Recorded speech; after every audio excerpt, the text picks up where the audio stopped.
Org. Hi, everybody. I'm Crystal Haynes. Tonight on Greater Boston, Harvard President Claudine Gay is under review after testifying on Capitol Hill. We'll speak with a student journalist about the on-campus reaction. Plus, famed misinformation expert Joan Donovan says she was silenced by Harvard after she tried investigating Facebook. She'll tell her side of the story. Then the wage gap in Boston is shrinking, but not for everyone. We'll take a look at the strides being made and how far we still have to go.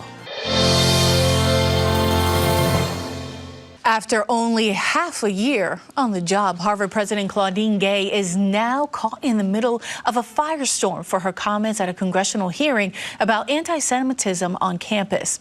It's already cost University of Pennsylvania President Liz McGill her job, but as of this recording, Gay's employment is still up in the air. That's as one of the school's two governing boards, the Harvard Corporation, met today in the wake of some major donors pulling their funding to the school, demanding that she step down. Meantime, many faculty members have since come out in support of her. But what do Harvard's students feel about all this? Well, to discuss that, I'm joined by Claire Yuan, staff writer for the Harvard Crimson. Claire, thank you so much for being with us. Thank you for having me. I know you've been covering this topic for a while now. Yeah, my co-writer and I, Miles Herzenhorn, we write about central administration at the university. So it's really our job to talk with President Gay as well as Provost Garber, the governing boards. Of course, you mentioned the Harvard Corporation, and also the second highest governing body is the Board of Overseers. And so, you know, we've really been following them and watching them. Obviously, nothing this year has come even close to how massive of a moment this is. And also would love to mention Elias Shizgal, who actually wrote about the faculty support that you mentioned. Also just, you know, it's been such a big collaborative effort to really get this covered. It sounds like there are a lot of hoops to jump through, given all of those layers of administration, as it were. Yeah, I mean, it's certainly, you know, you mentioned that we do know that the corporation is meeting this weekend. We've reported basically anything that's happening right now, the support that President Gay is getting and still the criticism she's receiving is all in the context of we are waiting to see what the Harvard Corporation is going to do. They could do what the MIT Board of Trustees did and come out in very firm support, or, you know, as you mentioned, President McGill did not necessarily face quite the same, you know, strength of support from her Board of Trustees. So it's all sort of in the background of that. But, you know, the corporation is kind of a secretive body. They don't necessarily tell people that they are meeting. They are not very open about necessarily what is being discussed. But I think it's a reasonable assumption that this is on the docket for today. When you saw the testimony on Capitol Hill, as someone who's been reporting on this for a while, what were some of your takeaways? What did you think about that? Yeah, that's a great question. And we actually, Miles, another reporter, Nia Urakwe, and I did a lot of the reporting around that day. It was a long day of watching a very long testimony. You know, there were times when certain representatives were repeating lines of questioning that were almost identical to ones, you know, their colleagues had repeated hours before. By the end, you could clearly see that, you know, like President Gay told us, right, one of the reasons why she said that last exchange with Representative Elise Stefanik didn't go quite the way that she wanted it to was because there were so many questions and the sort of barrage of questions and sometimes a very aggressive manner made her sort of lose the grounding principles that she wanted to return to. I think some of the takeaways we had were certainly that, you know, Elise Stefanik, Representative Stefanik, really sort of took control in a lot of moments. A lot of her colleagues ceded time to her. But, you know, there were also moments where several of the presidents, including President Gay, kind of pushed back against some of the accusations that were put forward. For instance, they mentioned the fire report on freedom of speech on college campuses, which had Harvard last. And on a couple occasions, President Gay said she firmly, you know, rejected that characterization of the situation on campus. So we know that since early October and the conflict in Gaza and that region has really been a conflict in and of itself. You know, we know that students have been at odds as well at campus with protests and things like that. What has that piece of it been like, reporting on, but also students with differing ideologies? Yeah, no, it's been a tense time on campus, and I think that's something we've noticed, you know, since October 7th. Tensions really spiked right after that. There are obviously a lot of students on campus for which this is a really, really personal issue, and in a lot of ways that anger was also sort of fueled, I guess, by a perceived lack of support from the university on both sides. This desire for the university to do more to combat hate in all of its different forms and to make sure that students feel safe. And, you know, like you said, there have been a lot of vigils and protests and rallies on campus. We've reported on some that have happened very, very recently. It's something that is still an ongoing issue, and certainly President Gay and her administration is facing a lot of criticism from students for not doing more. There's also been some, you know, criticism in terms of who gets to call the shots in terms of when a president is being called to step down. Right. Is it donors? Is it students? Is it faculty? Is it one of the other many boards that Harvard has? And we know that, you know, there's been an op-ed in the Boston Globe really calling that into question, and other reporters have reported on that. What's the sentiment among students around that? Yeah, it's interesting. I think from the perspective of students on campus, given what happened with President McGill at UPenn, really a lot of attention on the Harvard Corporation, in particular senior fellow Penny Pritzker.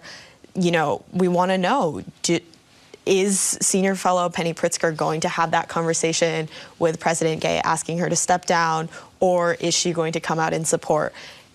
You know, as senior fellow, she sort of speaks for the corporation. It indicates the corporation's support. We've seen in the past when former President Larry Summers was asked to step down, that was, you know, senior fellow at the time, James Houghton, had a conversation with him that preceded his resignation. So in general, based on what's happening at UPenn and what's happened previously at Harvard, it's kind of all eyes on the corporation at this point. And you mentioned the corporation can be secretive. I can't imagine that students and folks who really are calling for transparency, I can imagine they can be frustrated with that. Yeah, no, it's definitely something that I think the average student doesn't know a lot about, but because of the large spotlight on UPenn after what happened with President McGill, I think people are maybe directing their attention a little bit more to what's going to happen with President Gay after this weekend. Do you think folks are also thoughtful of, you know, President Gay is a historic figure in Harvard, you know, first black woman to lead the school. Do you think that that's a consideration among the students? Like in terms of the call for her to step down, you know, maybe some folks will say, let's give her some grace. She's only been in the job for half a year or something like that. Right. No, I think that's definitely something that people on campus are very aware of. Obviously, when President Gay was selected and when she was inaugurated, that was a huge moment on campus for students, faculty, and also alumni and affiliates who maybe weren't even on campus, but were just so proud of the university for making this historic step. You know, we haven't done a ton of reporting on how students have been very vocally supportive, because in a lot of ways they haven't. You know, people are locked down into finals. It's a crazy time on campus for students. Everyone's just sort of in the library. But we have seen that a lot of faculty, especially this weekend around Sunday evening, really rushed to support President Gay.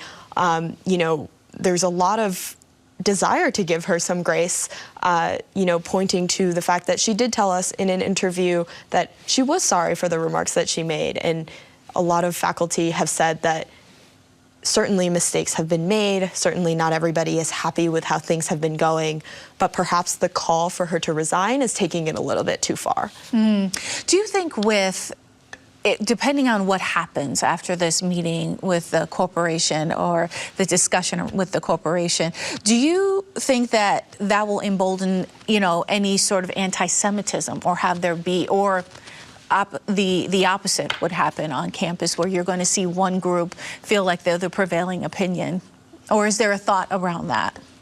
I'm not sure I can speak too well to that. Yeah. I think there is... Has any of the groups spoken to you all and been like, once this happens, this will happen, in terms of the groups that will be protesting on either side? I think not necessarily anything recently. Okay. There were certainly groups that, you know, students have occupied University Hall and made various demands, but I don't think there's anything major recently, yeah. Yeah, we'll see what happens after this meeting. Claire, thank you so much for your time. Thank you so much for having me. Another big story out of Harvard, an allegation from a top disinformation expert that the university forced her out to protect Facebook's parent company, Meta. Joan Donovan says she was investigating internal documents from Meta, which show that the company knew about and monitored the real-world harm its social media site caused. Now, around that same time, Mark Zuckerberg's philanthropic company, the Chan Zuckerberg Initiative, donated $500 million with a B to Harvard for AI research. Now, in a formal whistleblower disclosure to school leadership, Donovan's legal team claims that she was targeted in order to protect the interests of high-value donors with obvious and direct ties to Meta, Facebook. She's now calling for an investigation into Harvard, and we've reached out, we do want to mention, to Harvard for comment, but they have not responded to our request. Joan Donovan, though, she joins me right now in studio. Thank you so much for being with us. I'm happy to be here. I know this is something you've been dealing with for quite a while, but for folks who aren't familiar with this, when did you start noticing some issues? Yeah, so prior to October 2021, when Frances Haugen's disclosures came out, I was a top researcher, program director, research director of the Shorenstein Center at the Harvard Kennedy School, was raising millions of dollars to do my research. And then, unfortunately, the dean asked me to be part of a donor meeting in late October 2021. So these are all high-value donors that were part of the Dean's Council. And we kicked off the discussion talking about the Facebook whistleblower papers from Frances Haugen. And I revealed on that call in front of 50 prestigious donors that I believed I was the only researcher in the world to have the documents in hand, and that I believed they were the most important documents in internet history.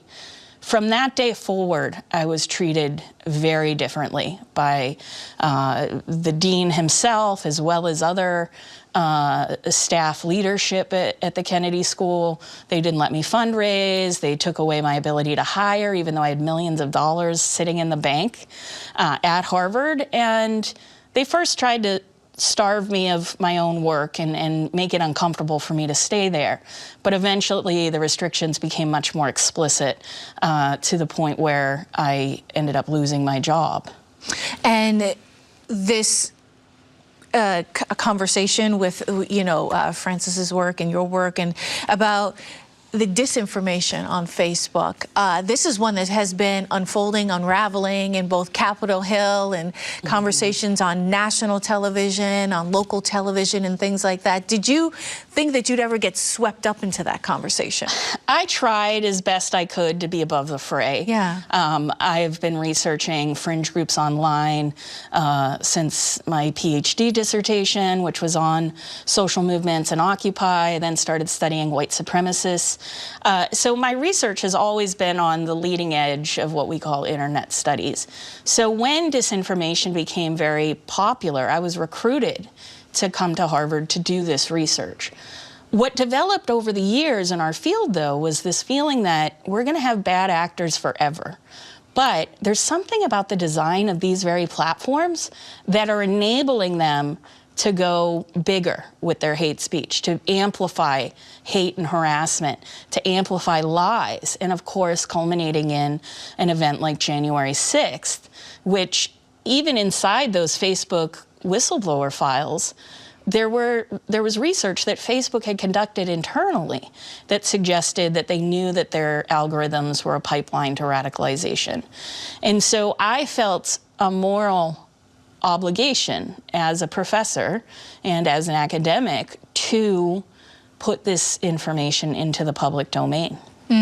You know, we mentioned that the Kennedy School declined to comment on our program, but they did give a response to NBC 10 when asked about for comment on your accusations. And they say Joan Donovan was not fired. Harvard University and Harvard Kennedy School continue to carry out path-breaking research on misinformation in the world of social media in society. By policy and in practice, donors have no influence over this or other work. However, they seem like, at least to me, they have $500 million of reasons there to... Yeah, I think what the broader conversation right now is revealing about university leadership is that, you know, in the case of the situation at UPenn with the resignation of the president, there was $100 million on the line if she stayed. You know, that was going to disappear. And I think that I have seen enough internal workings of academic research that donors can put their thumb on the scale. Donors often ask for. And I was even invited to the Dean's Council to give a preview of the work that wasn't published yet, right? And so donors have inside access. And for years, Facebook tried to get me to take funding or data from them and to partner with them. But I believed that if I was really going to do this work without influence, I can't even have the appearance of influence to get it done. And unfortunately, you know, this is probably just funny for some of the listeners that have lost their jobs and you know, the viewers, is that, yeah, Harvard didn't technically make me leave that day.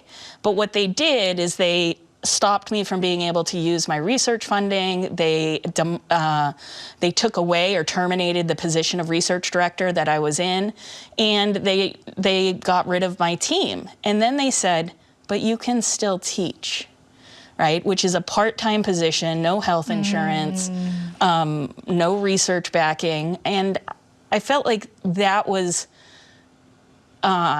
sort of adding insult to injury, in the sense that they know I love to teach. They know I love the students. They know that my classes get great reviews. My class is often sold out. And I just felt like they were being completely disingenuous in the offer, even. And I know your team, your legal team has stated this in the claim, but what role should Harvard have played once you brought this information to them in light? What should they have done? Well, everywhere I turned, amongst leadership at Harvard and my own supervisors, they didn't want to address it. One of my supervisors in a private meeting said, if I thought Facebook had something to do with me losing my job, that I should just sue Harvard, but for now, she didn't want to hear anything about it. And when I went to HR and said, hey, you know, my supervisor's contacting my employee asking for a complaint about me, this is a toxic workplace, I'm being harassed, they said, well, that's unprofessional conduct. You know, but they weren't admitting that I was being unable, like my job description changed completely, and I wasn't able to do the work I had come there to do. And so I think when we talk about what's lost here, my work is used by people in national security. I was just on the Hill talking to several congressional offices on Thursday, and the staffers told me, we feel the absence of your voice. We depend on your research to brief senators. I'm testifying on Thursday in front of Canadian Parliament about intimidation by tech companies, not just my own, but also what's been happening in Canada with Facebook, who will not share the news anymore in Canada. So this is the consequences of doing nothing from Harvard's position, I think, have immense reverberations for the prospects of democracy, but also for anybody that wants to do this research. They're now being told that they're not protected. And disinformation, we have, you know, this has been said time and time again, disinformation is absolutely seen as a national security threat in some ways.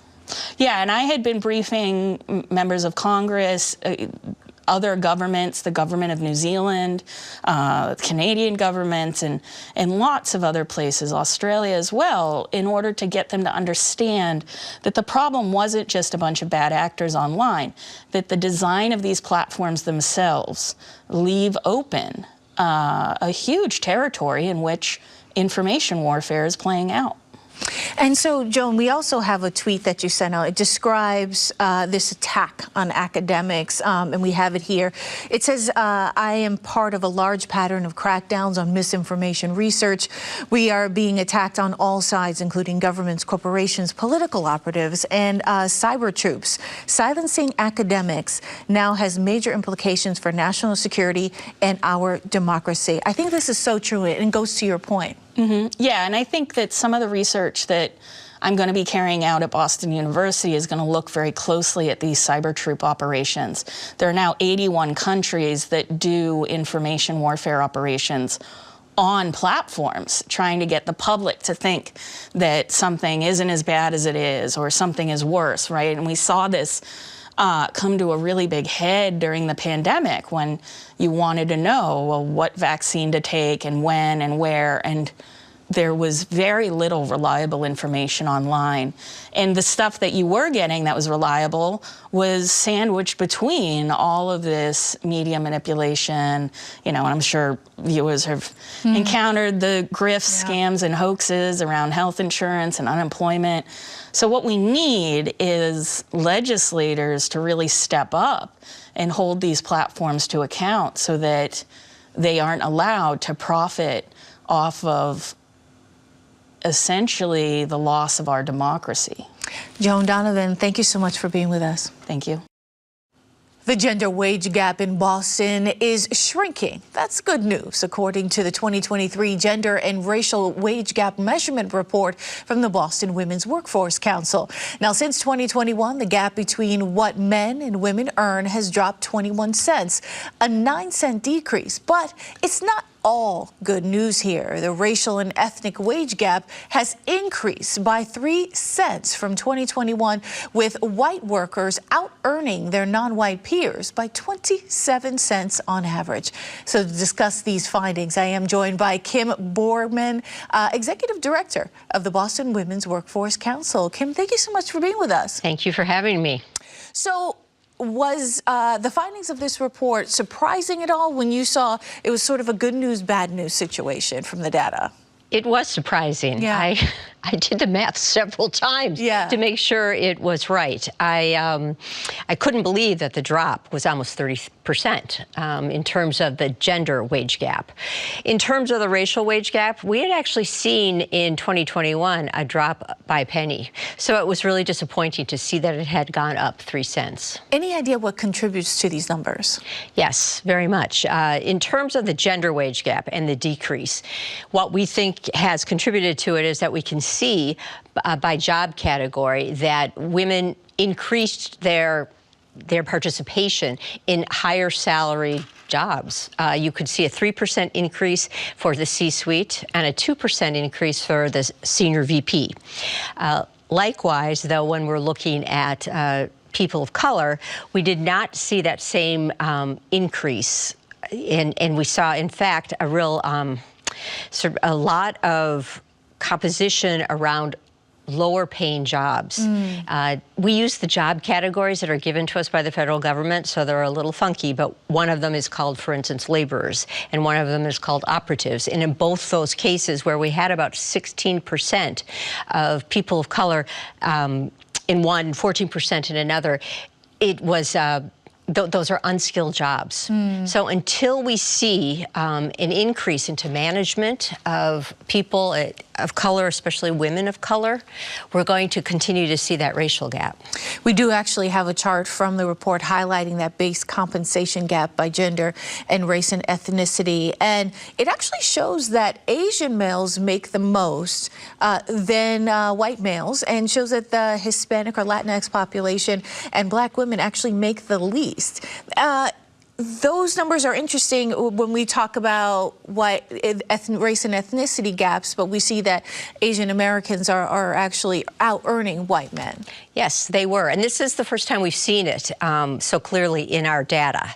And in fact, Asian women were out-earning white women too, in many of the cases. But what we also see, and we saw this in 2021, was that the Black African-American woman and the Hispanic Latino woman are on the lower end of the scale. And their wage gaps are so much higher, with Black African-American at 52 cents and Hispanic Latina at 54. I mean, it's really incredible when we're talking about a 21-cent gap. We see that difference. Yeah, I'm also thoughtful about, a lot of times these trends in industry and pay are connected to the pandemic. And we had heard that some, there were differences in terms of who had earning power during that time and the skills that were needed in that space.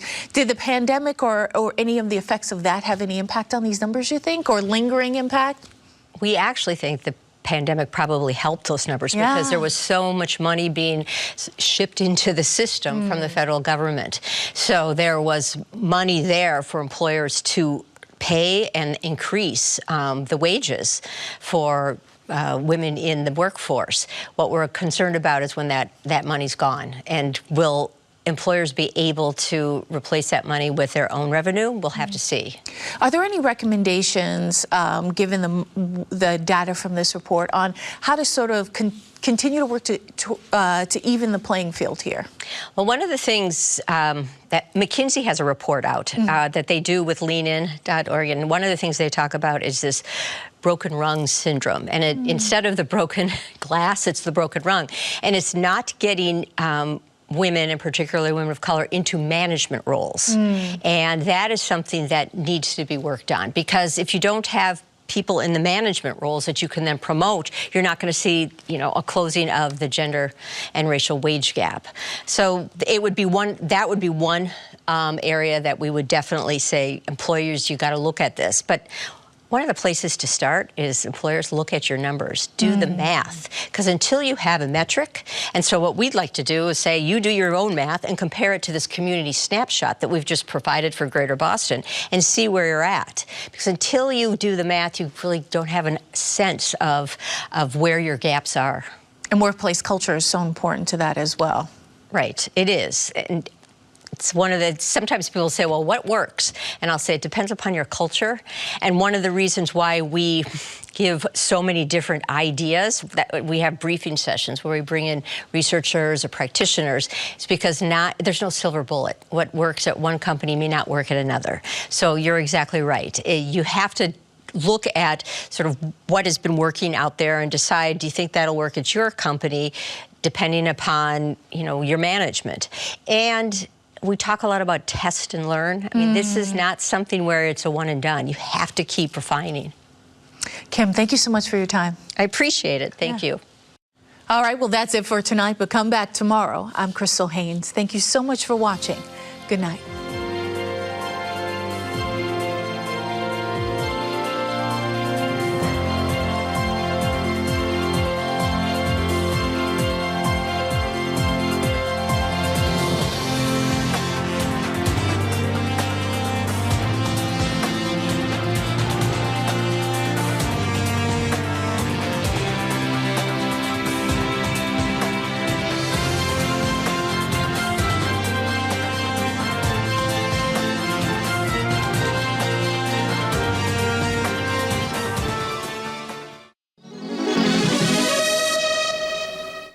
Next time